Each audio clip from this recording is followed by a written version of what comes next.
O áudio que vocês vão ouvir agora é parte do podcast Xadrez Herbal. Caso vocês queiram ouvir mais sobre esse assunto e outros temas de política internacional, é só ir em xadrezverbal.com.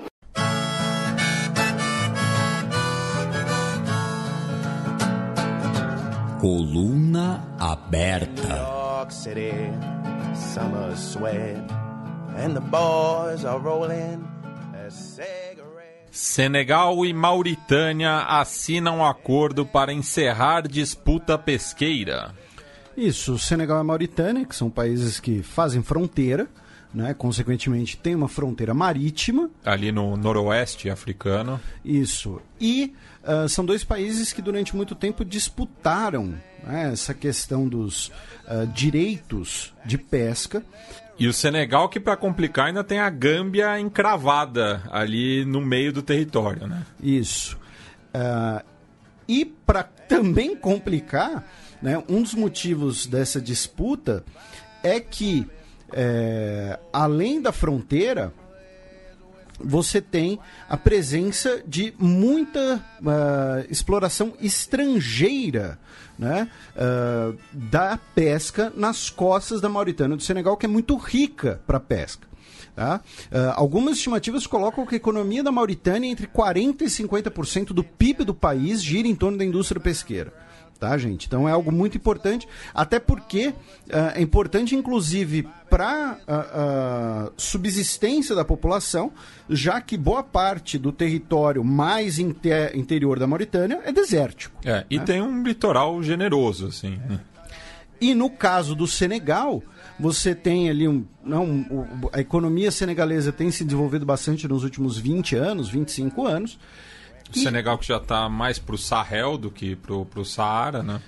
E o Senegal, que a Mauritânia acusava os pescadores senegaleses de pescar nas suas águas, a Mauritânia, por isso, tinha imposto várias tarifas sobre produtos senegaleses e Imposto tarifa é muito pleonasmo. Né? Tinha...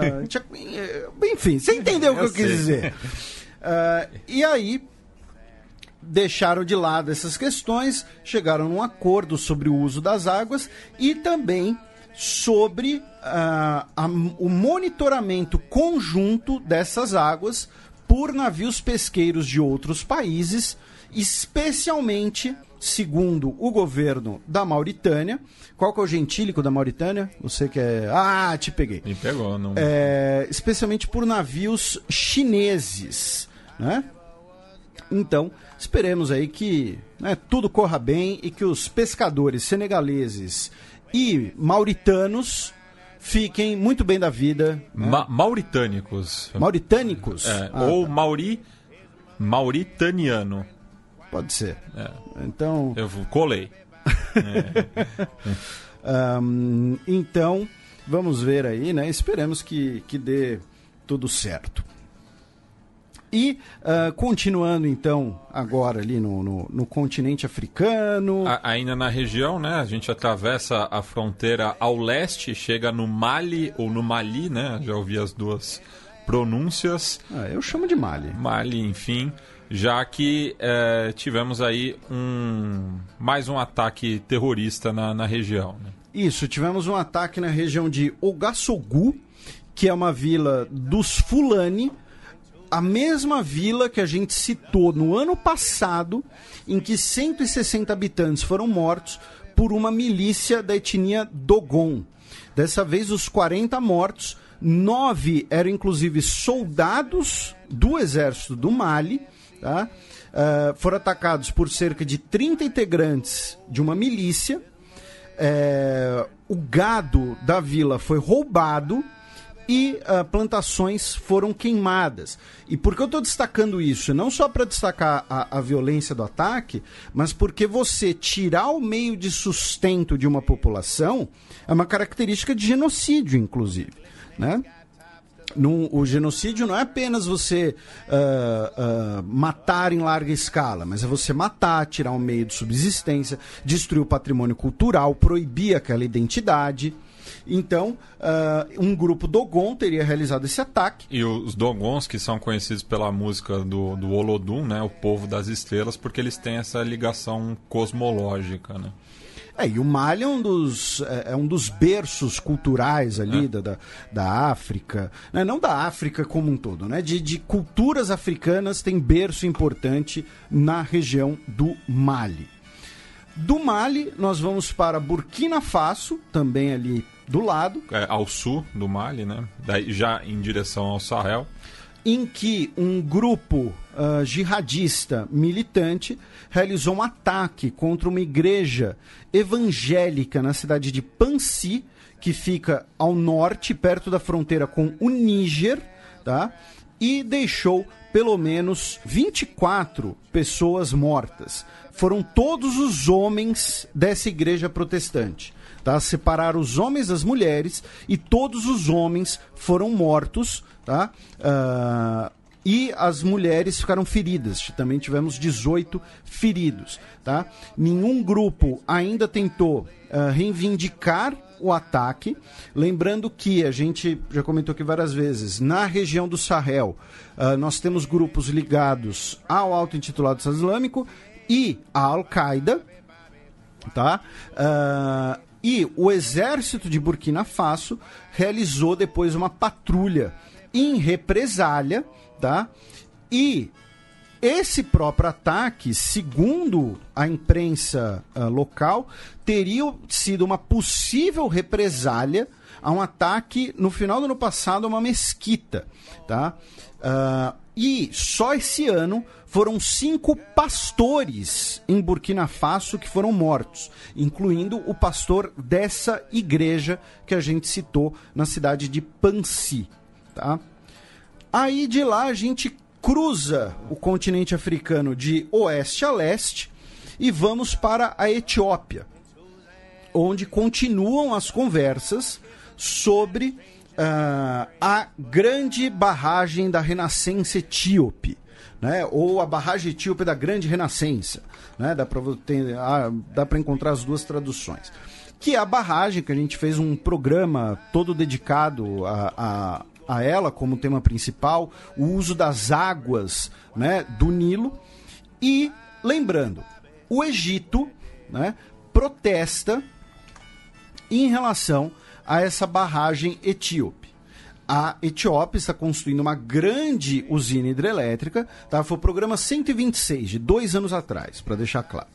A Etiópia está construindo uma grande barragem hidrelétrica, segundo o país, para fornecer um superávit de energia para permitir o desenvolvimento econômico do país, ou seja, você quer iniciar uma indústria, quer abrir um comércio, você vai poder fazer isso porque vai ter energia elétrica disponível, logo energia elétrica mais barata.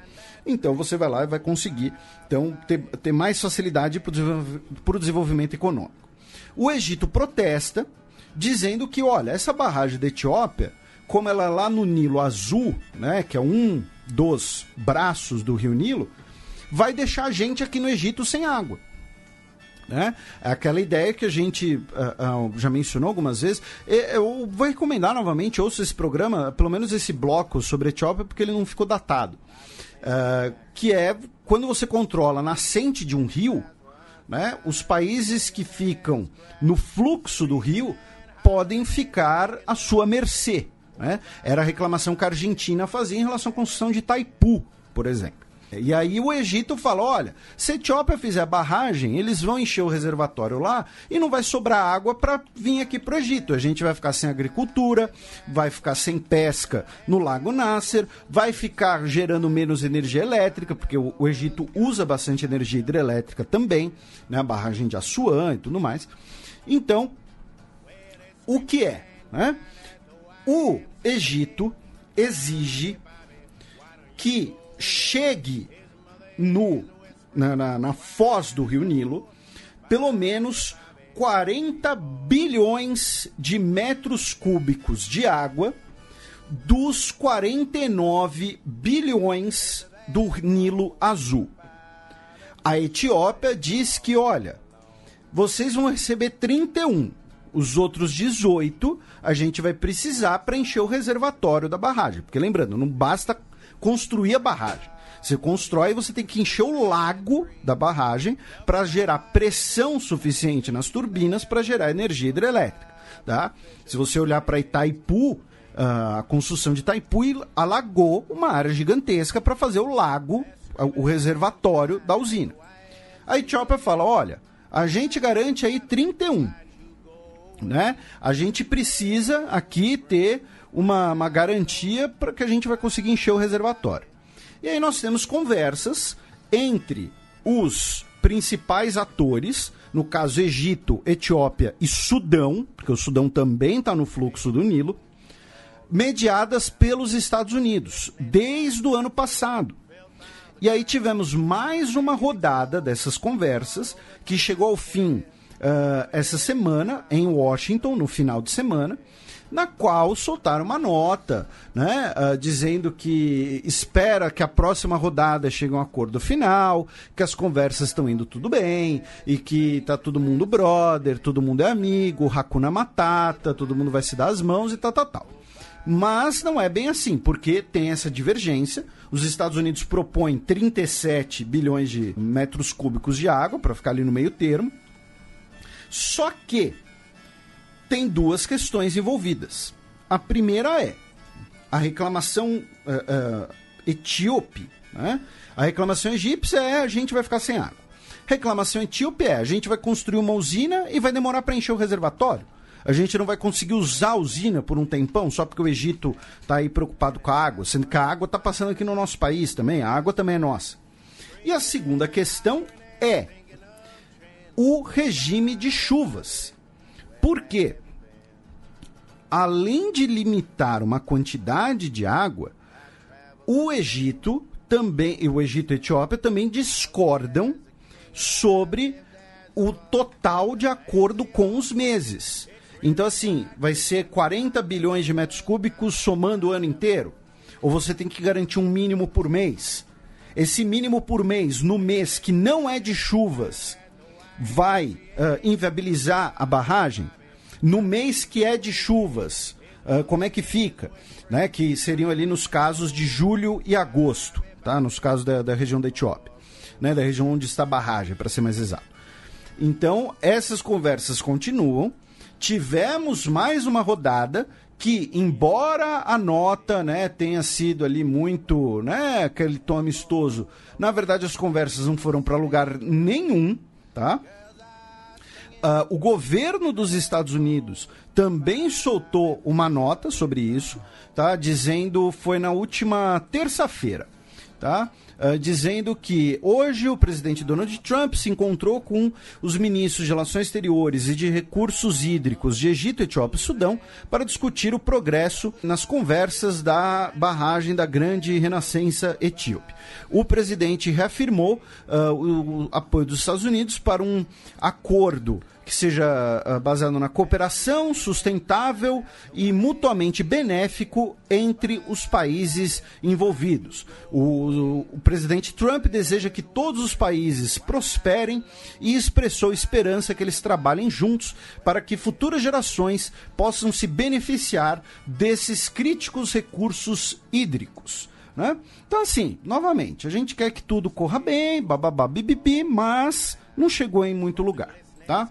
Aí, da Etiópia, a gente volta, né, para outra costa do continente, a gente vai até o Togo, que nesse final de semana teremos eleições no Togo, em que o atual presidente, o Fahy Gnassingbé, concorre à reeleição, ele que é o presidente do país desde 2005, né?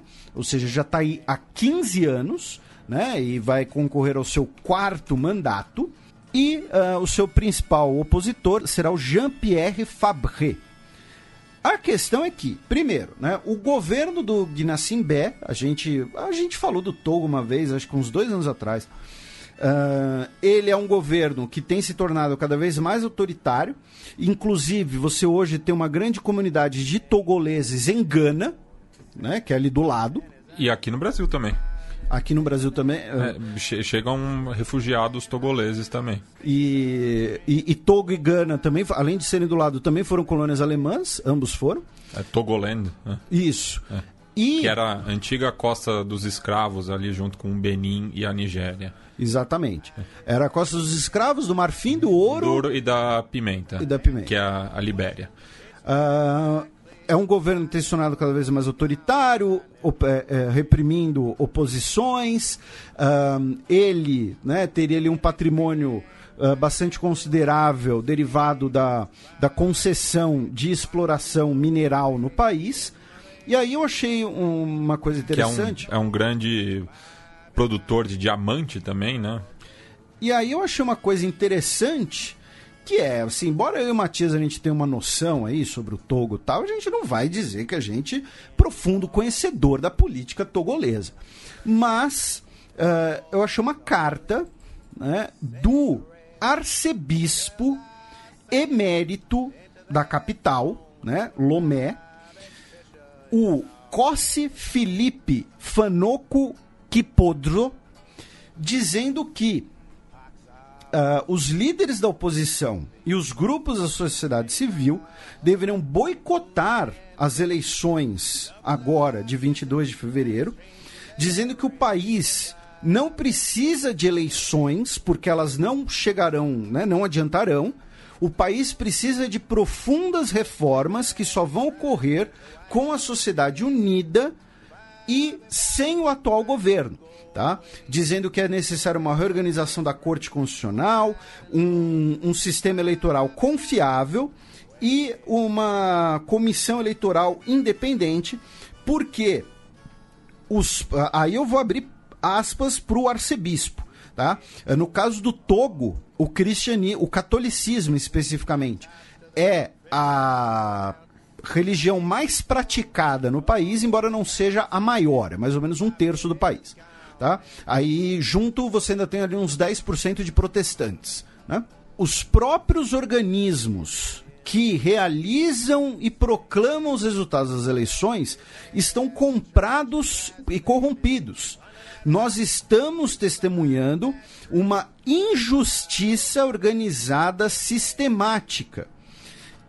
É por isso que, dessa vez, eu digo que é necessário agir de forma diferente.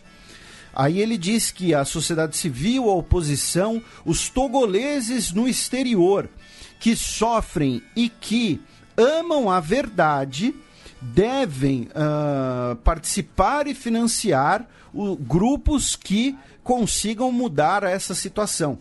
Eu achei isso curioso, porque, assim, além de ser, né, a religião mais praticada do Togo, é uma carta com um claríssimo tom político, né? Não é uma declaração do tipo, olha, acho que todo cidadão deveria agir de acordo com sua consciência. Não, é um arcebispo falando, olha, essa eleição aí não vai dar em nada, é tudo corrupto, a gente tem que criar um novo sistema. Eu achei isso bastante curioso. E um detalhe, né, que é importante de lembrar. Quando a gente falou do Guinassimbé, alguns dos nossos ouvintes talvez se lembrem né, desse sobrenome, é porque o atual presidente é filho do presidente anterior, né, que governou por 38 anos. Então, assim, quando você governa por 15 anos, sucedendo o seu pai, que governou por 38, assim, acho que, né, enfim. Aí, do Togo, vamos para Ruanda, onde um cantor gospel e crítico do presidente, chamado Kizito Mihigo, ele foi detido, né, pela polícia e foi declarado culpado em 2015 de conspiração contra o presidente. E aí, na segunda-feira, ele foi, ele que é de origem Tutsi, né? Ele foi encontrado na sua cela em Kigali, morto. Ele teria cometido suicídio. Né? Assim, ele estava lá, aí ele tropeçou, né, e morreu, alguma coisa assim, né, um opositor do governo. Só que nesse caso ainda tem uma questão muito curiosa, que é, ele havia sido condenado em 2015, ele estava em prisão, ele estava em liberdade condicional, aí ele foi detido novamente, né, essa semana, né, por ali ter supostamente violado sua condicional. E o detalhe é que, como a gente mencionou, ele é um cantor gospel, né, gospel, ele é católico. Ele tem uma música, basicamente, assim, é uma questão muito triste, né? Mas muitas pessoas que sobreviveram ao genocídio em Ruanda, em 94, depois, obviamente, tiveram quadros, né, pioras na sua saúde mental, perderam entes queridos. Então, você tem muitos sobreviventes que eventualmente tiram a própria vida. E ele tem uma música especificamente, digamos assim, falando para as pessoas não cometerem suicídio. Eu não vou dizer condenando, né? Mas ele tem uma música falando que, olha... Conscientizando. Que você vai sobreviver, que você pode contar, né, no caso da religião dele, você pode contar com a ajuda de Deus, de Jesus Cristo e tal. Então, assim, o cara tem uma música especificamente sobre isso e foi detido pela polícia e, nossa, meu Deus, se matou na prisão. É aquele tipo de notícia que é necessário ficar um pouco cético, né? Eu diria, né? Eu diria que é um pouco saudável, né, o ceticismo em alguns casos. E, finalmente, a gente vai, né, até a África do Sul. O Mike Pompeo, essa semana, ele estava na Etiópia, inclusive, mas não tinha ligação direta com as negociações da barragem que a gente mencionou. Ele passou por Angola, Senegal e Etiópia. E ele disse que a África do Sul está debatendo uma emenda para permitir a expropriação de propriedade privada sem compensação. Isso seria desastroso para aquela economia e, mais importante, para o povo sul-africano. As economias na África precisam de um forte Estado de Direito, respeito à propriedade e regras que encorajem o investimento. Por que ele falou isso, né? E aí é uma discussão que a gente já teve também. A gente sempre brinca aqui, né, que nós somos um dos lugares da internet brasileira que vocês mais ouvem notícias sobre a África.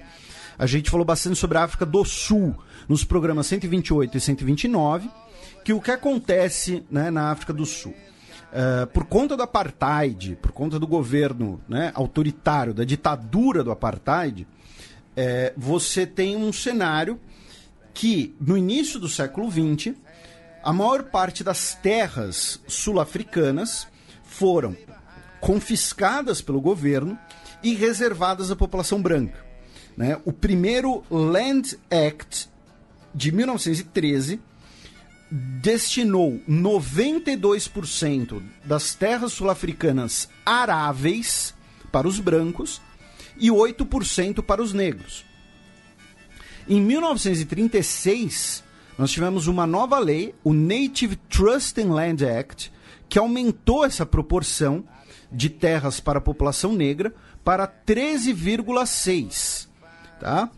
Hoje, mais ou menos, cerca de 72% das terras aráveis estão na mão de proprietários brancos, embora eles sejam 9% da população. Além disso, você também teve 2 atos, né, de segregação urbana. O Urban Areas Act de 1923, determinando que pessoas negras não podiam morar nas cidades, e o Group Areas Act de 1950, que determinou que, olha, tá bom, vocês podem morar, mas em bairros específicos. Né? Que é muitas vezes as townships, né? Isso. que eram moradias muitas vezes precárias e tudo mais. E isso já após o Apartheid, que é no final dos anos 40, né? Lembrando que o Apartheid era uma política segregacionista, né? Mas apesar da África do Sul já ser estratificada desde do século XIX, isso se tornou uma política de Estado no final dos anos 40. Quando o partido, que era simpatizante dos nazistas na Segunda Guerra Mundial, foi eleito. Né?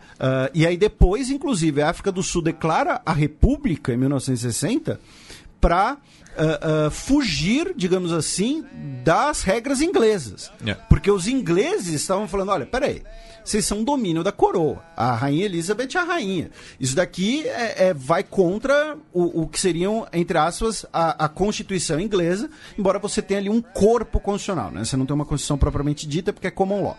E aí os caras falaram, tá bom, então a gente vai declarar a República e vai fazer o que quiser. Lembrando que o Apartheid é uma palavra em afrikaner, que é a língua, né, dos descendentes dos Boers, que são de origem holandesa. Isso. Não que os sul-africanos de origem britânica fossem flor que se cheirasse. Isso, mas tinha essa disputa também entre as duas populações. Sim. Majoritariamente brancas. As guerras dos Boeres, né, por exemplo. Então, assim, e aí você teve essas leis de segregamento urbano também. E quando a gente fala em segregamento, não é segregação, né? Não é só dizer, olha, o Matias pode morar aqui.